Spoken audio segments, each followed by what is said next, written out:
So I'm not going to be up here.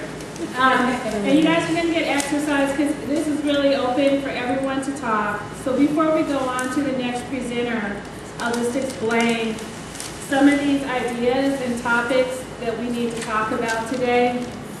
And we're here because I'll have someone else tell us what sensuality means. But I noticed there's a reoccurring theme of there being a scarcity of men or scarcity of love partners in general for us. And with the scarcity, it adds a lot of stress and fear in our lives. It's just like when they put those Jordans on sale and they say we're only selling 100 pairs this weekend and everybody gets in line a night early and fights over the shoes. Or if they send a supply of food somewhere and people are fighting their family and their neighbors for a bag of rice because of scarcity. And I know I've been fed ever since I was a child that there was not enough black men. And I've been told either that or there's no good men, and not just black men because white women hear it too. There's no good men, there's a joke. All the good men are gay. Or for us, they're in jail or they're gay. But that's not true, but when you hear it so much, it's like hearing a Bible verse. And eventually you just, whether you believe it or not, you assume it. And because we believe that there's a scarcity, and even if you're not looking for a man as a love partner, even if you're looking for a woman, I think that fear has just become part of who we are, and that there's not enough or we can't find what we want. And with that, it seems like the women are constantly trying to change or improve ourselves. We've been told we have competition, so we don't know to change the way we look. Are we competing with white women, Asian women? We are competing with each other, so we look at each other negatively. We are told that other women are a threat to our family or to our possibility of ever finding love.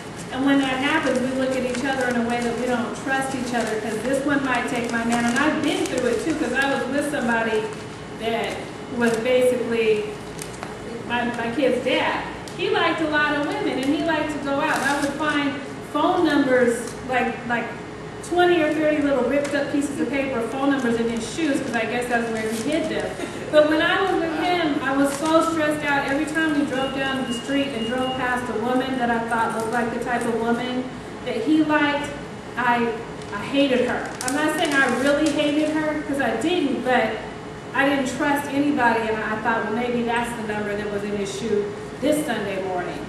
Maybe that's why I found an empty condom wrapper, you know, and it was horrible. But it's that sense of scarcity that we carry with us that takes away our trust. And it's hard to be sensuous and pay attention to all the beautiful things that our senses are picking up when we're living in kind of fear and threat. And I sometimes wonder if it would be like if the men were the ones who are being told, oh, there's not enough black women. There's only a few good black women, so you guys got to really pull it together. You guys got to get good jobs. You know, take care of yourself economically, make yourself beautiful, or change your hair. Do whatever you have to do to pick up one of these good black women. And they were the ones that were doing all the hustling and being mad at each other and jealous of each other, while we just sat back and were able to be the queens that we are. I don't know for sure because I haven't looked at the numbers, but I just personally, I think there are a lot of good black men, and men in general. Okay. There's definitely a problem of too many of our people being locked up. That's a serious, political, social issue that we all have to somehow in our work deal with. But yet and still, there are enough men that we can release that sense of scarcity and relax a little and be more sensuous and be more in touch with our surroundings. So anyways, has anybody found a topic or have a topic that they want to talk about? And if you have one, you can either give a solution or say what your problem is, use no particular approach. And would you like to use a microphone? Oh, yeah. If you guys, yeah, come on up, or if you really don't want to, you don't have to.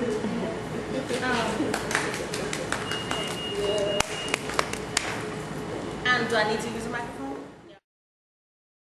Okay, so my background is in cultural arts and in African dance and drumming. So I started doing event coordination with that about 10 years ago. I worked on a festival called the Spirit of West Africa when it was just starting off. I did all the grant writing So I'm an event coordinator. What I do with these events, the last one we did was called the Ladies of Cultural Arts, and it was a group of women who work specifically in cultural arts.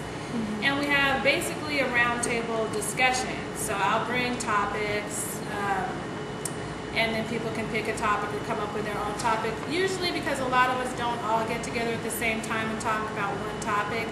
And when we do, we tend to be with our closest friends.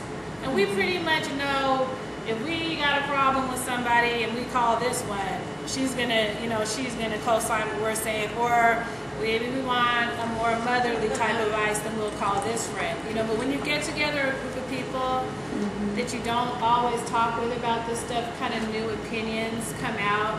And all the people I figured that would come to an event like this are doing something in the community. So not only are we trying to better ourselves, but we come in contact with other people every day through our work, whether it's teaching, consulting, selling products, doing hair, whatever you're doing, you're talking to other women. So whatever we learn and come out of here with, some of it we're gonna share around a little bit.